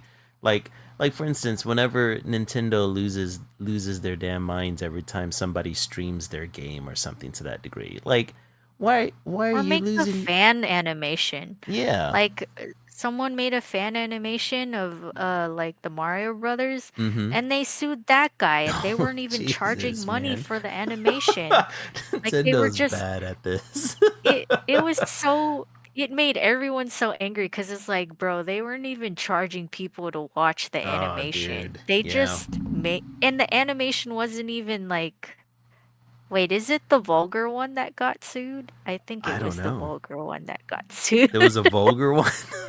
If it was a vulgar one, I can get why they sued them for it. It But it's wasn't like artistic super, expression though, Lily. it wasn't super NSFW. It Yeah. was just kind of a little perverted, you Uh-huh. know? And I can get, so now that I'm thinking and talking about it, I can see why they, because it's a children's property. It is. It is at the And end you of the don't day. want children associating your children's property with But weird, but that is kind perverted of stuff. the issue with fan made products, Mm, right? mm-hmm, Is that the fans essentially can take it wherever they want, kind of like what we saw with the Gachia Gutha incident, right? Where fans can mm, take a property wherever they want, and yeah. it does rub the authors and the publishing companies the wrong way because it's kind of like, hey man, like I'm trying to keep this in this lane and you're trying to go 4 lanes over. What are you doing? Um, Okay. but right, if they were to implement something like a fast and dirty licensing agreement, then then I don't know. Like I like the idea, but I kind of don't like the idea. And I only Why don't say you like that? I don't like the idea only because if a publishing company says, "Okay, we can license out this particular IP out to you and you can create fan art for it," there's going to be strings attached in the sense, and I'm not even talking monetarily. I'm talking more in the sense of like, Oh, "Hey, that artwork now belongs to the parent company? not Because really you that." briefly mentioned Yeah, well, yeah, the artwork does belong to that parent company at that point, but there's also the issue of like, let's say if I don't know, you want to have uh, Goku and Cell make out, right? Because that's your ideal ship. Now you can no longer do that, right? Because now you're officially licensed, so you have to oh, stick there's within. guidelines to follow. Yeah, now you have to stick within the continuity of the actual property. You're not allowed to kind of like go nuts anymore. So it's like Well, I don't okay. know. So And I I'm get just that. playing devil's advocate here, but Mm. No, I get that. I mhm. get that. I think there would be strings attached, uh, of course, Yeah. because You The don't publishing want company would have to some get a lot weird looser. stuff going Mm-hmm. on with your property, especially like with Nintendo's Mario. You don't want some weird perverted stuff going on I with your can't, children's see, property, right? now my imagination's trying to think of what this animation was where I might look it up. I where might look it up and Nintendo's show you like after stream. Nintendo's It's like, not whoa, buddy, it's not the Super Yoshi's NSFW not stuff. supposed to do that. um, what was I think? I think there would be strings attached, but I think Mm-hmm. it depending on the property, some parent companies would just be like, yeah, you can't do this, Yeah. but we're okay with this because of the rating of the property that you're drawing for. Yeah. So like, yeah, it would suck for a fan artist to have Restrictions on those them. those restrictions, right? Yeah. But if Yeah. you're gonna draw for a specific, like if you're gonna draw for a kid's property, obviously don't do weird things with the characters, right? Definitely. It's just But as we ethically, all know, that's the yeah, first thing they it do. happens. Hey, if that gets implemented, then there would be a black market for this sort of thing, Which there you kind of know? is already, right? Rule There 34 is, exists yeah, exists for a reason. yeah. I I think just think I think I'd rather have that than having a world where they hunt you suits down. go to where Yeah. suits go to a convention, where a safe space where, like I said, you've already spent Yeah. hundreds of dollars just to get there, and Mm-hmm. probably hundreds more just Just being the there. booth there? Jesus, that's Yeah, like four to ju- five hundred just dollars to just right there. just to get a paper Mm-hmm. shoved in your face saying you need to You get can't rid of sell all your this no stuff more. that you worked hard. It's Yeah, like, that you've worked hard to. yeah, You need to get rid of. like I think Like, I I'd think rather that I think they should definitely go after those mass-produced merchandisers. It's like, first. yeah, Yeah. go after them first. Like, leave And leave the quietly. artists alone. I would also want them to do it quietly, not at the Not convention. so Like, public. just take note. Like, okay, we're gonna send this guy a cease and desist. And, like, even just walk up to the table and be like, hey, like, their contact information is on a business card. You don't even have to Mm-hmm. talk to them. You just have to go to the booth You and just grab a hand them the business card, paper with the you business know? card, and then it's up to the vendor whether or not they're gonna pull the stuff down. Ah, man, But yeah. whenever I originally saw that, I was at first my original thought was, oh, this person's just saying that just so they can get more commissions. And then I looked into it and I was like, oh crap, like they were actually targeting these these artists and vendors. But the odd thing that I ended up finding out is that they targeted a lot of the websites like Etsy. What was the other one that they targeted? They targeted like um now is it Workstation? Something Station? Oh crap, I can't think. Station? Huh?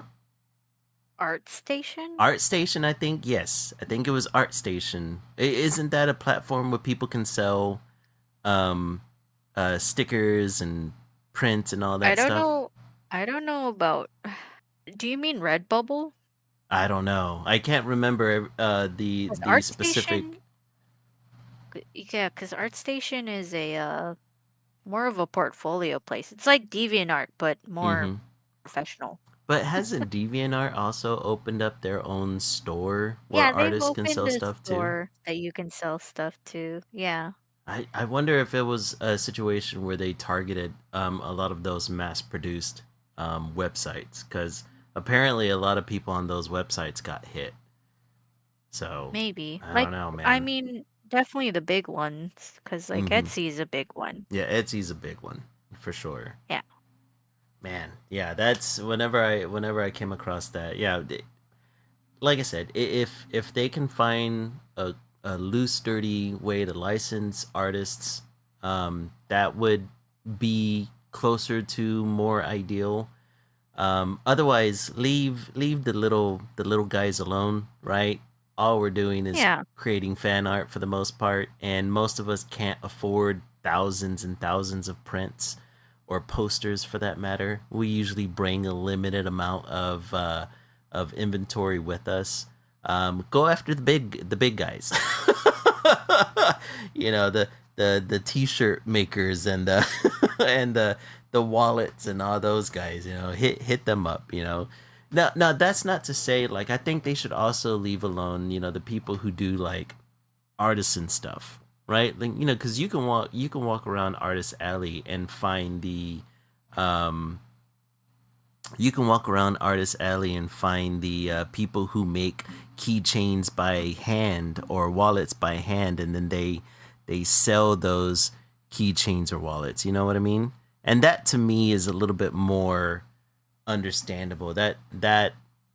If you're selling something that you handcrafted, so be it, right? Because I think that's how the system originally came about, right? Like people selling handcrafted things, and they're not, mass producing them. The 3D print artists, that's a whole other thing. That's become that's become a hated thing. No, Yeah. that's like the AI art of Yeah, that's like the seriously, AI art seriously, that is the AI of art of handcrafted, Artist Alley. which is crazy to say, right? Because Mm-hmm. so the reason why people hate those sort of things now is because some kind soul out there has given a free render of a 3D thing that you can print, right? Mm-hmm. And now these other people are just like, hey, that thing is cool and it's free. I'm gonna I'm gonna mass make print it. money off of it. I'm Yeah. gonna mass Yeah, it's print it and bullshit. I'm gonna sell a shit ton of it. And Mm-hmm. that's what happened. And now everyone has, and that's the meme. Like, just if I see a 3D printed booth that has all those little fidget dragons, I'm gonna lose my shit. Like, it's always the fidget It dragons. is, Like, dude. It's always that. The little yeah, and so dinosaurs. I like it when I see a booth that has something I've never seen before, or Mm-hmm. like a 3D printer booth, obviously, where they have something I've never seen before, Yeah. or they take the stuff that they've 3D printed it and they'll actually like sand it down Mm-hmm. so it doesn't And look paint like it. the Yeah. plastic filament. Yeah, and paint it. Like they actually took the work and the craftsmanship to make it Yeah. like that. They started hand making it, Mm-hmm. and that's what I'll look for in a 3D printed booth, 3D you printing know. artists have become the AI artists of the Artist Alley. Oh God. Yeah, it's sad to say, but I mean, it's it's true. It's true. They've infiltrated Artist Alley a little bit too much, just like with the AI artists. and now when I'm thinking about that, like that's how I can get behind how you feel about Mm-hmm. these giant booths that sell the millions of shirts for Yeah. animes they don't own. Like, Mm-hmm. cause that's basically what those 3D printed um booths do is Yeah. like I said, they'll take a free file, Mm-hmm. like a person who took the time to render this thing for free Yeah. and then just sell it like it's their own and like they won't even put in the effort to paint it or like sand it down. It's the worst, Like, man. yeah, that's how I can get how you feel Yeah. just by thinking it that Yeah, we're because on the it's just same like page here now. For you sure. didn't even put in the effort to Mm-hmm. and and that's the same with like any of these anime booths that do just take license art Oh my of God, and yeah. I hate I that hate those are that. the booths I hate seeing too, where they'll Mm-hmm. take license art and they'll put it on shirts. I mean, Like there's it's just like, weren't bro. you telling me that there were some vendors that had shirts that would have artwork that wasn't even theirs, that they didn't have rights to? Or at least they didn't tell the artist that they were making a shirt out of it. Um Oh no, I was telling you about the controversy with Hot Topic, Oh, Hot Topic right? was doing that. Oh Yeah, crap. Hot Topic. Yeah. Hot Topic was taking artwork from people and selling For shirts from fuck's it. sake, And man. yeah, and people, they got so much backlash, so now they do a partnership Mm. and Mm. with those artists. And those artists still have, because it's original art, they Yeah. still have the the rights to that property. Like it's not owned by Hot Topic. Mm-hmm. They just have a partnership. And that's what I was I see. thinking that these fan artists could do, but because it's a property that they're drawing, like it's not something they made themselves, right? Mm-hmm. Obviously there's going to be some boundaries that they need to establish Yeah. because it's a fan art piece. But that's what happened with Hot Topic. Like they were caught red-handed Ooh wee. selling other like actual artists' work, and they were just like thrown to the thrown to the coals with that one. Yeah. Yeah. Yeah. I think yeah. There needs to be a middle ground found for for these fan artists and these parent companies, because it's like you said, that's how awareness kind of spreads. And if they start shutting that down and you have a empty artist alley, you're kind of shooting yourself in the foot, aren't you? Yeah, you are. Um, Obviously there's going to be kinks when you Mm-hmm. implement something like that. Like it's not going to be perfect when you Yeah. first make it. But I think it could be something that ooh, uh, we're in an advanced part of history right now. Mm-hmm. Why aren't we doing something like that? I Like I know, just don't right? get it. Like we've come this far. What's Something needs to stopping be you done. guys? Yeah. It's And because they're investing all their money and brain power into needless AI. That's why they can't conceive the idea. it sucked all their brain power out.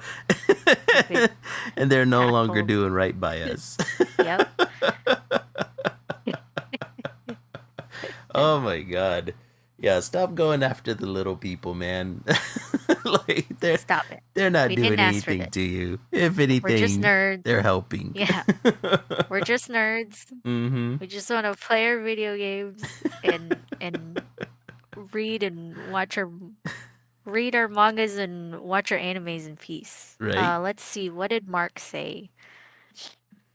Uh, licensed fans can buy too. So I don't think that they have a license.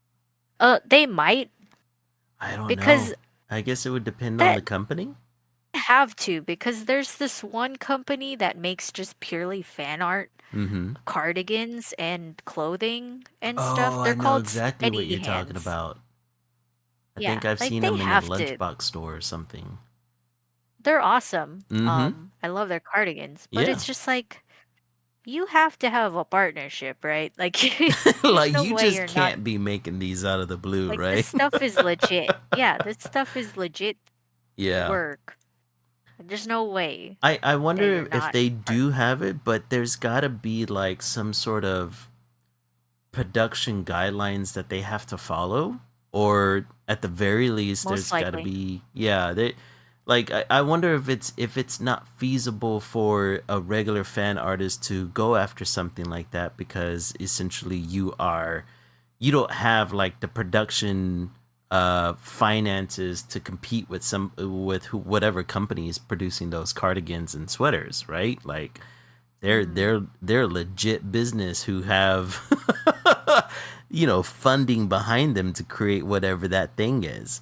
So I yeah. mean, your everyday fan artist isn't gonna have that kind of cash readily available. Like it's got to be an agreement Yeah. where it's like, hey, whatever my sales are, I'm gonna give you whatever A percentage this percentage. is. Yeah, That's what like I'm that's saying. the It best has you're to gonna be get out of me. percentage because yeah, because it ranges. Like yeah. there's people who are more successful Mm-hmm. than others, you know? Exactly. Um, that's how I see it being possibly sound. and Mm-hmm. making everyone happy. Um, and then the other comment that you made, Mark, is censored, so I can only assume what you're saying.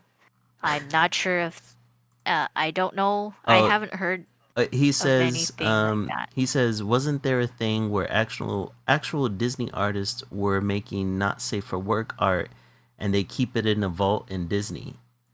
You know, Oh, you I know. don't Well, know. well, There the could thing is be. that there is in Disney films, there are a lot of not safe for work images within these movies that existed for the longest before the movies turned Really? digital and Disney took them out of these movies. Like, I remember there was something in The Lion King, there was something in Aladdin, there was something in like What? Rescuers Down Under. Yeah. You don't well, okay, so you would have had to have like the original VHS and DVD of these things to see it. There was Yeah, something in Little Mermaid I from what do. I remember. Oh, you think like from the cover art or Well, something yeah, like that? yeah, not only the Because cover I art, have the but old VHS. yeah, not only the cover art, but also the there's frames within these movies Oh yeah. that has suggestive things in there. Like it's just a It's just like an blink and Easter you'll egg. miss it. Yeah, exactly. Yeah. It's like artists But just if you fucking freeze the around. frame, you'll see it. Yeah. Exactly. I'm sure there is. People like to fool around, Oh, for These sure. properties are Artists made, especially. yeah, they're made by adults, so Yeah, they're gonna yeah. slip some stuff in there just for a joke and then just be like, I wonder if anyone will catch this in like Exactly. 10 years. and then, and then once the digital comes out, Disney's like, hey, hey, hey, hey. They They'll just be adjust like, those you'll never movies all the catch damn me. time. Like, It's what was it? There was a couple of weeks ago, I was watching Lilo and Stitch, and there's a scene where, which one, the live action or the no, no, no, animated movie? the first animated movie. And Okay, good. there's a scene where Lilo hides in a dryer, and Oh apparently, yeah, yeah, they Disney they went had to in. change it. Yeah, they changed it into like a cupboard or something with like a pizza box in front of it. Because apparently, I looked into it, and apparently there were kids hiding in dryers. Because, for Oh. some god awful reason. So they had to change it. I was like, damn. Well, kids do all sorts of things Yeah. and um It's the reason why pe- there's, warning labels on like Tide Pods. Oh my god. Oh crap. It's already 9:20. We are 20 past the hour. Let's go ahead and take a look at the artwork that we have so far. Ah, the animation looks awesome, dude. I like the way he's his hands wave in the air as he starts to fall. It's Thank awesome. you. I'm trying to do a little bit more movement Mm-hmm. in the frame, so this one I think is something I can do easily just because it's just him being thrown into the air and falling down. But Mm-hmm. then there's this moment where you can add like the flailing panic. Yeah. It it's easy and hard at the same time because Oh yeah. yeah, like you can go through each frame and focus on one thing at a time. Like, okay, this first run through I can do the hair, Mm-hmm. and then this second run through I'll focus on these set of arms, and then this next run through I'll go through with the legs, Mm-hmm. you know. But that sounds easy when I'm saying it, but with As you're my doing head, it. I kind of just go all over the place. Like, I get it. and I'm happy that it's come out looking like this. I don't Mm-hmm. know how. I don't know how it came out like that, but thank you. As long as the process is the way you want it at the end, that's all that matters. The in between Yeah. parts, it varies from artist to artist. Oh man. Let's look at yours. It's looking good. I like the the bluish gray that you used Yeah, for I've the been color. screwing around with the with watercolors more and more because I really like the way it looks. And so Mm. for some reason the stream doesn't seem to pick up the mid grades. Maybe it's because I'm only broadcasting at 30 frames per second. Maybe if I was doing 60 frames per second, we could see more. But yeah, I like the I like messing around with it, and I was kind of trying to um I was trying to incorporate a black hole into the design, and Oh, from okay. the front view the black hole is going to be more pronounced, and I'm going to keep messing around with this character and see what I come up with. Is this the character that you mentioned to me Mm-hmm. Yeah, before? is Okay, that cool. one. Yeah. I recognize it. It looks Yeah. from what you've expressed, of course, but yeah, it looks great. Yeah, I'm gonna keep messing with it. It's getting Destiny vibes from it. Nice. I Yeah. like it. He loves Destiny, by the way, Right? so that makes sense. All right, well, sign us out. Okay, so that's where we'll be ending the stream today, you guys. Thanks for joining us again. You can find Esso at Esso Art Studio on Instagram, TikTok, and Threads. Go check him out. Go give him a follow. Like his stuff. You can find me at Lily Lilac Draws on Instagram, Threads, Tumblr, TikTok. Check out our coffee page. Make a donation if you'd like. Any is kindly appreciated. Thanks for joining us and talking about the stuff that's angered us, intrigued us, inspired us this week. We'll see you next time, and remember to stay creative. Peace, guys. Bye bye.